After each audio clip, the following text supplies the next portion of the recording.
Hey there, Agile Adventurer. Just a quick question. What if, for the price of a fancy coffee or half a pizza, you could unlock over 700 hours of the best Agile content on the planet? That's audio, video, e-courses, books, presentations, all that you can think of. But you can also join live calls with world-class practitioners and hang out in a flame war-free and AI slop-clean Slack with the sharpest minds in the game. Oh, and yes, you get direct access to me, Vasco, your Scrum Master Toolbox podcast. No, this is not a drill. It's the Scrum Master Toolbox membership.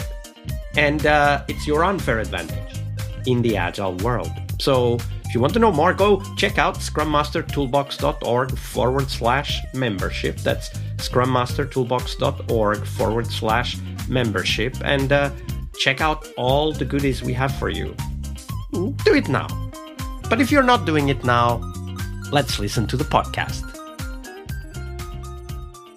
Hello, everybody. Welcome to this very special bonus episode. And joining us to talk about scaling without burnout is John Whitt. Hey, John, welcome to the show.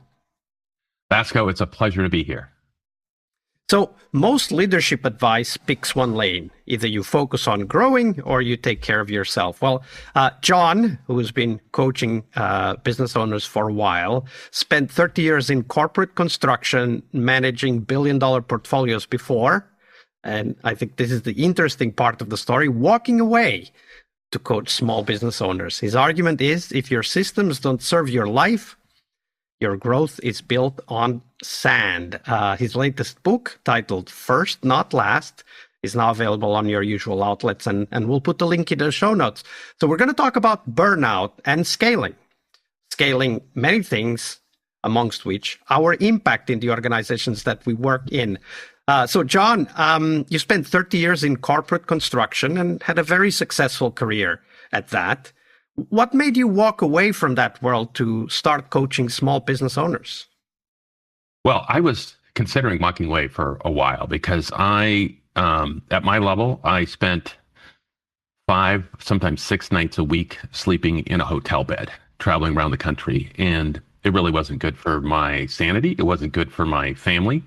And it really wasn't serving other than just at the very highest levels. And then the company that I was working for decided to move from Southern California to Dallas. And so that was like I'm not going to Dallas move and it's time to start something else. So I had been thinking about it for quite a while, and that was the trigger. And how did you go about it? I mean, I can imagine it's not just a large personal change. It's also a huge business change to go from working in a corporation to starting your own business and swimming through the murky waters of either you make it or you don't. Well, yeah. So I had done some technology work as well, and I thought about starting my own technology business. But I really discovered through some behavioral assessment work that coaching was a place where I could be very successful.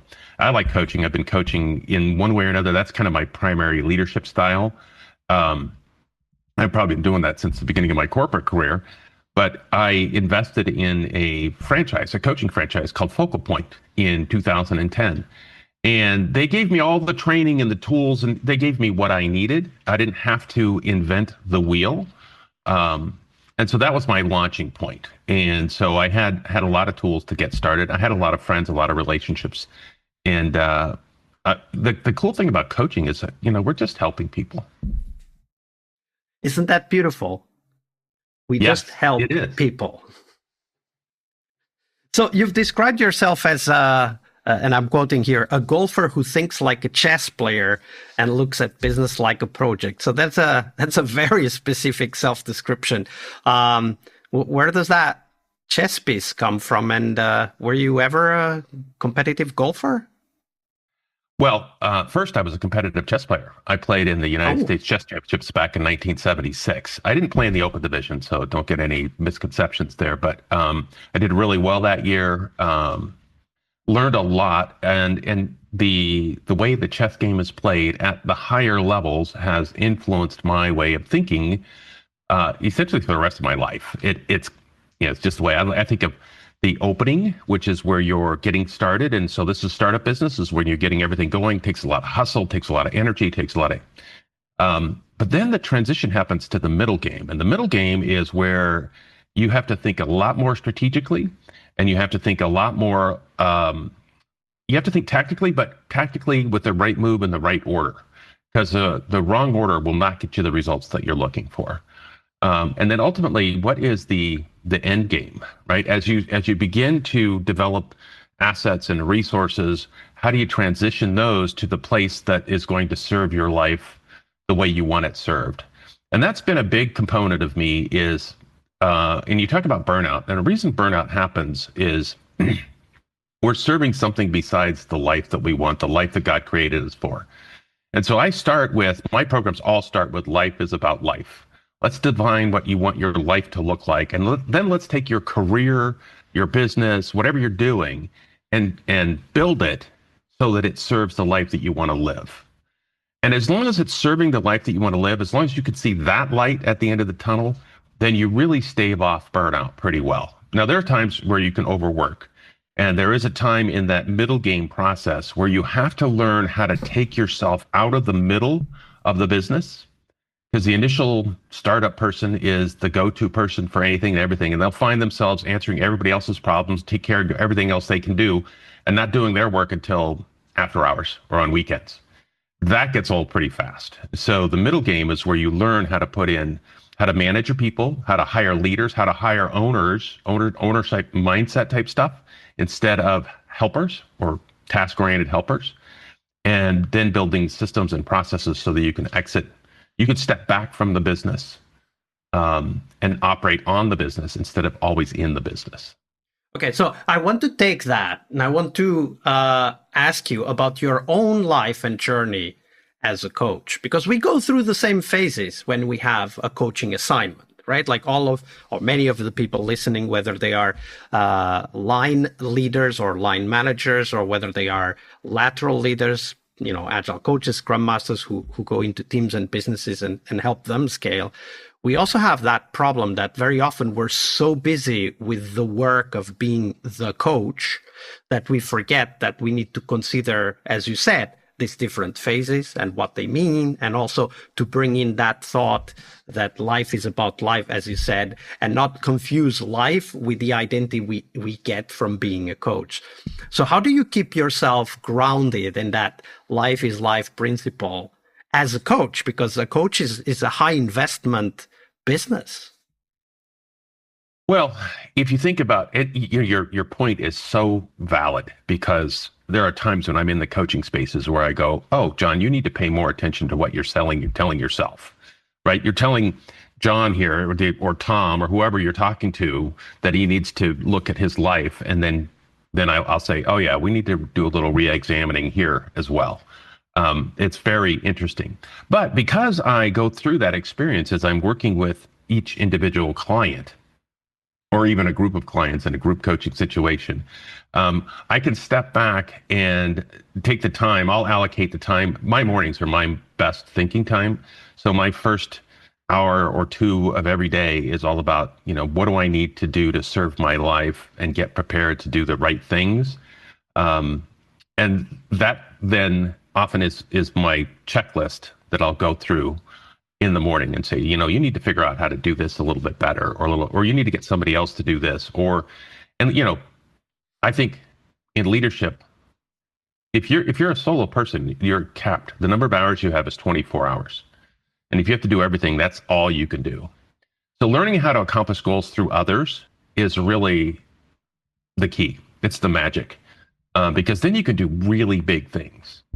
And you have to realize that that's what you're trying to do. And so anytime you find yourself in the middle of trying to do anything itself, right, is that something you should be doing, or is that something that somebody else should be doing? That's kind of the middle game aspect you were talking about, yes, right? Absolutely. And learning how to, now you can't, the other thing is you can't do everything at one time, right? So if you're in the hustle space and now you want to move, you want to change, you can't just change overnight. It doesn't work that way. So you do have to make a sort of the list, and you do have to prioritize, and you do have to identify what you can change and when and how. And you have to do it in the right order. Otherwise, it kind of gets all jumbled up and messy. So let me press you on that, John. Yeah, I bet you work with leaders all the time who are kind of very much in that transition from the beginning game to the middle game. How do you help them Yes. realize that that transition is happening to them, whether they like it or not, and they actually have to make a decision, or whether they want to stay back in that beginning game, or if they want to grow, scale their own influence and impact, and move to that middle game? Well, so that happens in the weekly coaching activity because coaching is all about identifying, helping you identify what you need to do next week or between this time we meet and the next time we meet. And so we'll identify two or three or four things that are important to advance your agenda, whatever that happens to be. And we'll get together in a week or 2 weeks or whatever else, and we'll talk about how that went. And the people that say, oh, I didn't have time to get to that, that's the signal, right? That's the signal that says, all right, so let's talk about what's happening here. Here's where you're getting sucked into other things that are preventing you from doing these higher value things. So whenever that happens, we have to give you a signal that says, oh, ding, I need to stop thinking about that way. I need to come up with a different way to do it. And it's not, you can't just run back into that old habit because then you won't get where you want to go.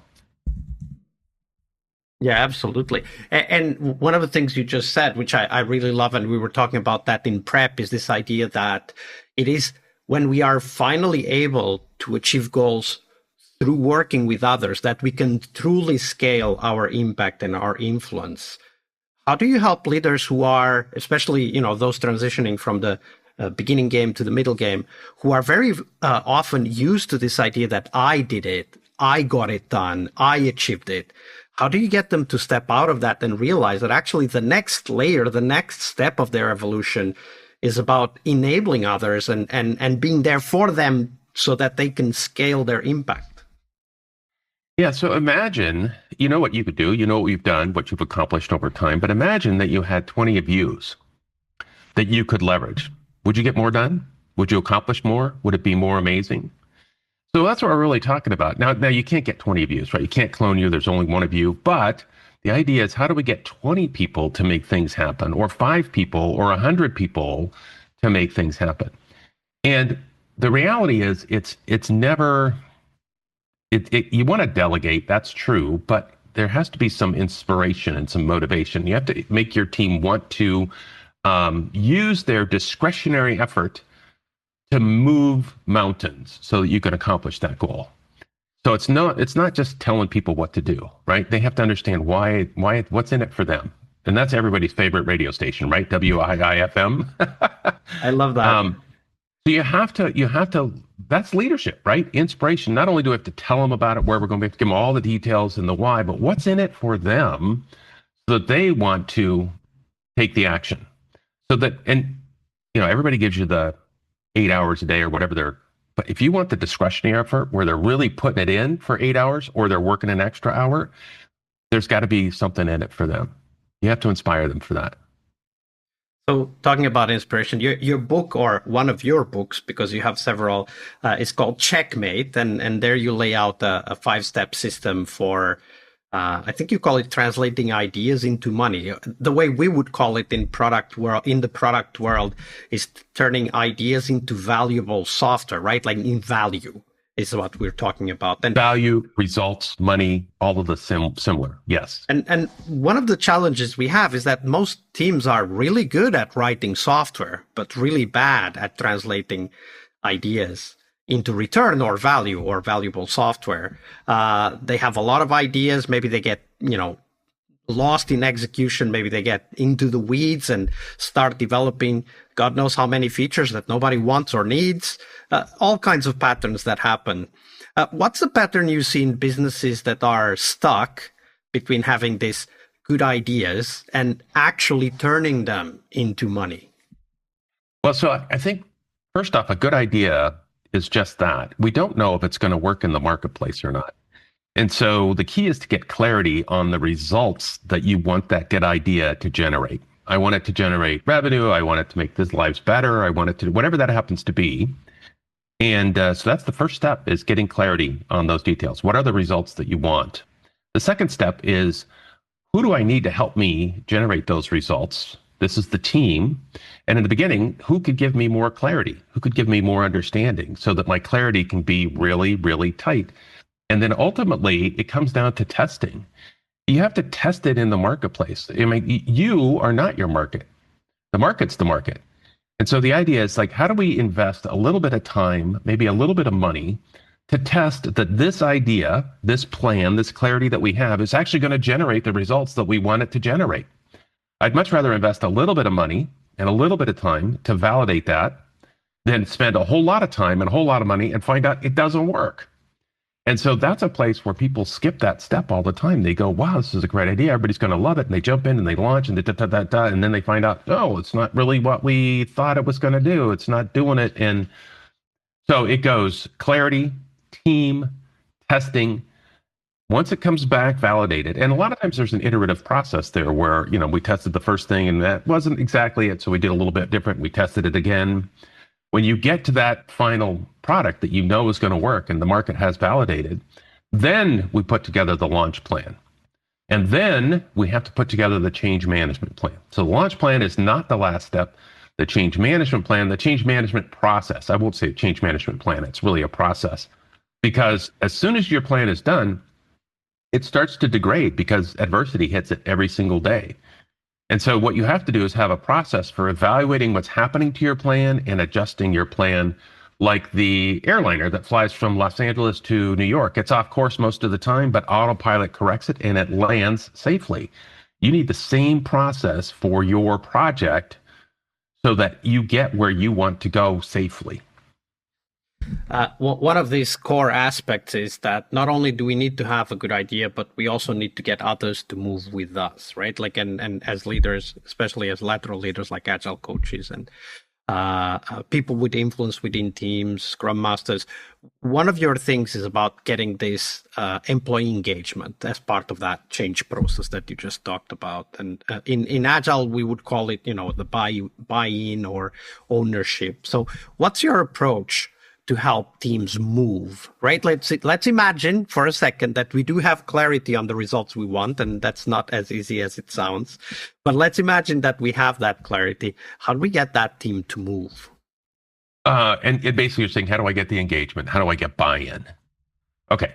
I'm going to go back to what I talked about before. Like, what is in it for them? Why should they want to participate? What's the benefit? What's the value? Do they get a chunk of the pie? Do they get some personal recognition? Do they get some additional learning? Do they get to be able to make a bigger impact? Do they get a bigger salary? Do they get a bonus? What are all the benefits for them? If it's not inspiring for them, it's going to be hard for them to jump on board. It's just a job and it's just a paycheck. But if it's inspiring, then you've got access to their discretionary effort. And that is what moves the mountain. So you've mentioned twice this discretionary effort, and I think it bears a little bit of investment in time to describe what you mean by that discretionary effort. Okay, so people get to go to work, right? And you got your 8 hours, and you do.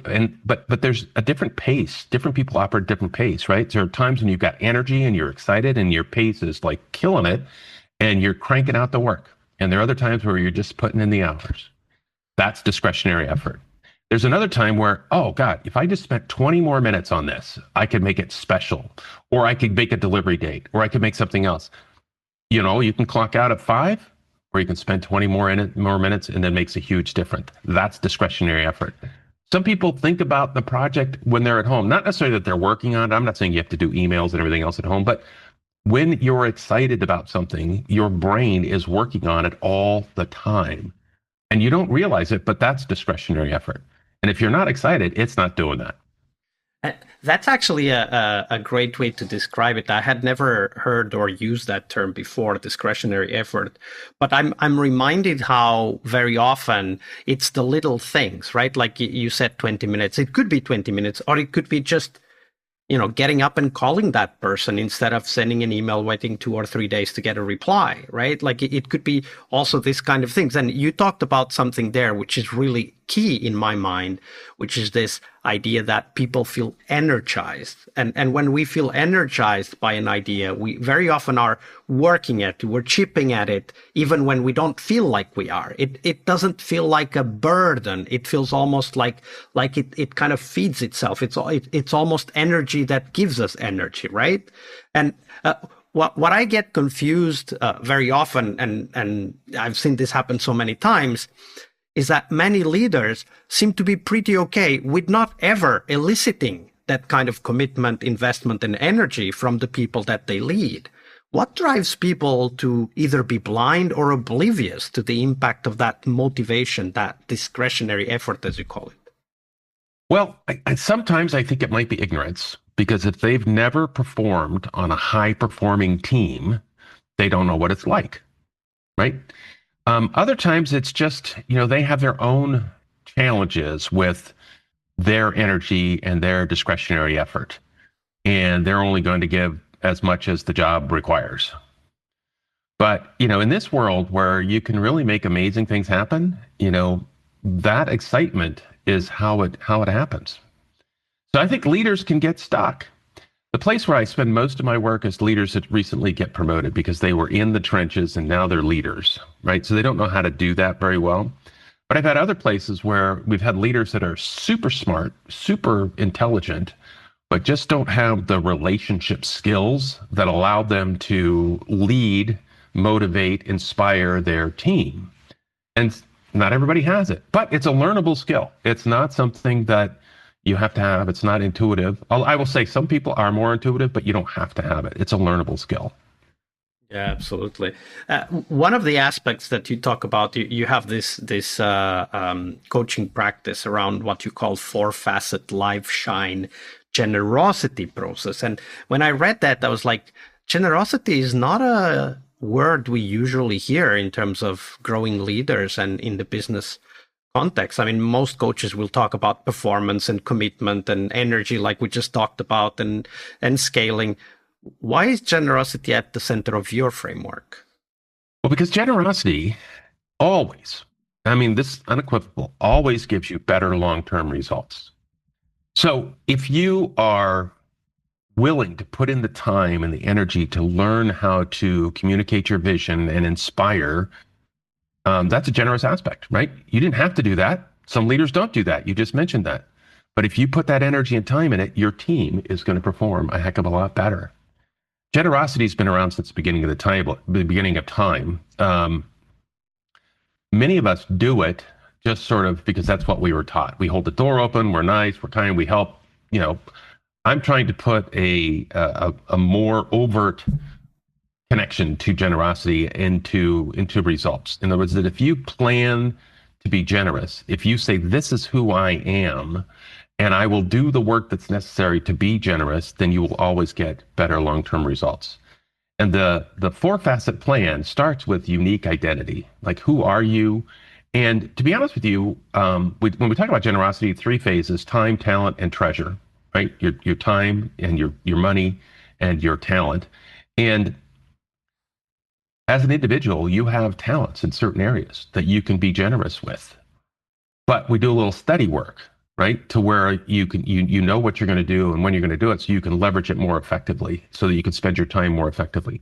Most people think of generosity as writing the check or handing it out, but that's not it. Time and talent are way more powerful than a check.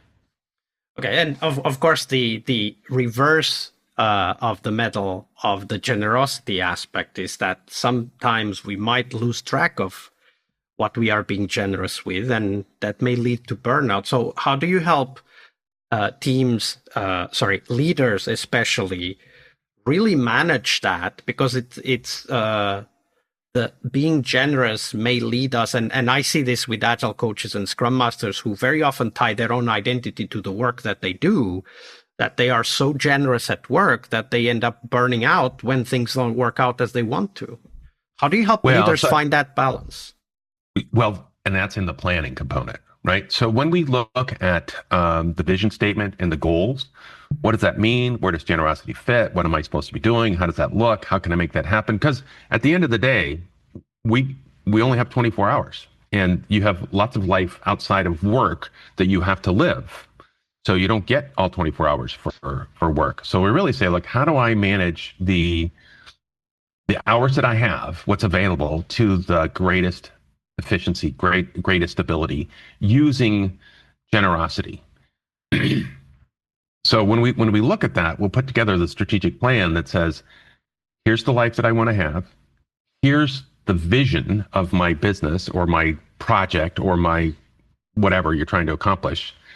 Here are the goals.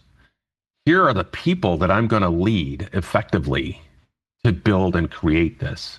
And then we'll identify what are those tasks. And then we need to learn one little trick. And I don't think it's a trick. It's the pause factor. Because people, as the leader, people will bring problems to you, whether they have a personal problem or a business problem. And they won't necessarily be thinking about what's the best time for you to address that particular problem. And so if it's easy and simple and you can address it right away, terrific. But otherwise, you got to learn to say pause. Like, that's a great idea. I understand what you're saying. We need to spend a little more time on that. So let me schedule some time later, because right now, if I spend all that time, it's not going to get my best thinking. It's not going to get my best response. And I'm distracted because I have other things I have to do. So I just pause for a little bit and say, look, I really appreciate what you're saying, and I think it's valuable. And let's get together on that later, today, tomorrow, where we can give it the time and attention that it deserves. Yeah, and I really feel that aspect of being pressured or rushed, because as leaders, obviously, you don't get to be a leader if you don't want to help organizations, teams, others succeed. And if you're trying to do that and you bring all of that on you, right? Like, we become kind of overwhelmed by all of the demands for attention and solutions. How do you help leaders kind of not only do that pause just as you described, but also realize that, hey, I don't need to solve all the problems, right? Like, there's a team here. I can work with the team. I can put it back to them. Like, how do you help them find that balance? So if I get you to pause, right, then that thinking is, what's the best way to answer this? Is it me, or is it part of my team, or is it someone else? The other thing, when I talked about the change management process, it's really important that we get great clarity coming towards the leader. Like, here's the problem, here's the challenge, and here's some potential solutions, right? So we want to teach and train our team how to bring those to us. They may need our help, which is perfectly fine. That's why we're there. But we want them to bring it with clarity so that we can analyze it and triage it effectively in as short as time as possible, as opposed to, I don't know what to do here, right? We need to have more clarity in that particular space. And that means, as a leader, that I can serve, I can help you solve that problem, direct you in the right place, guide you effectively in an efficient amount of time. We're getting close to the end, so everybody check out the book. The book is First Not Last, available in your usual outlets. The link will be in the show notes. But John, if people want to connect with you and know more about the services and the coaching that you do, where should they go? So my website is really the best place, and it's Business Whitt. Whitt is W-H-I-T-T. That's my last name. The first word is business. BusinessWhitt.com. That's my website. You can find me on LinkedIn at Coach John Whitt. I'm also on Facebook at Business Whitt, and I'm on Instagram at Business Whitt as well. So any one of those, you can reach me. Lots of places where you can request a meeting, set some time to chat, and learn lots. There's all kinds of special tools as well. Yeah, absolutely. This is just the tip of the iceberg, as it usually goes. There's a lot more behind this. John, it's been a pleasure. Thank you very much for your generosity with your time and your knowledge. Vesco, it's been a pleasure. I thank you so much for having me on the show. All right, I hope you liked this episode. But before you hit next episode, here's the deal. This podcast is powered by people like you, the members who wanted more than just inspiration. They wanted real tools and real connection to people who are practicing Agile every day. We're talking access to over 700 hours of Agile Gold, CTO level strategy talks, summit keynotes, live workshops, e-courses, deep dive interviews, books, and if you're into no estimates, we got the pioneers of no estimates in those deep dive interviews as well. Agile business intelligence, creating product visions, coaching your product owner courses, you name it. You'll get invites to monthly live Q&As with Agile pioneers and practitioners, plus a private Slack community, which is free of all of that AI slop you see everywhere and, of course, without the flame wars. It's a community of practitioners that want to learn and thrive together. It's the best place to connect with community and learn together. So if this podcast has helped you before, imagine what you will get from this podcast membership. So head on over to scrummastertoolbox.org/membership and join the community that's shaping the future of Agile. And we have so much for you. So check out all the details at scrummastertoolbox.org/membership, because listening is great, it's important, but doing it together, that's next level. I'll see you in the community Slack. We really hope you liked our show. And if you did, why not rate this podcast on Stitcher or iTunes? Share this podcast and let other Scrum Masters know about this valuable resource for their work. Remember that sharing is caring.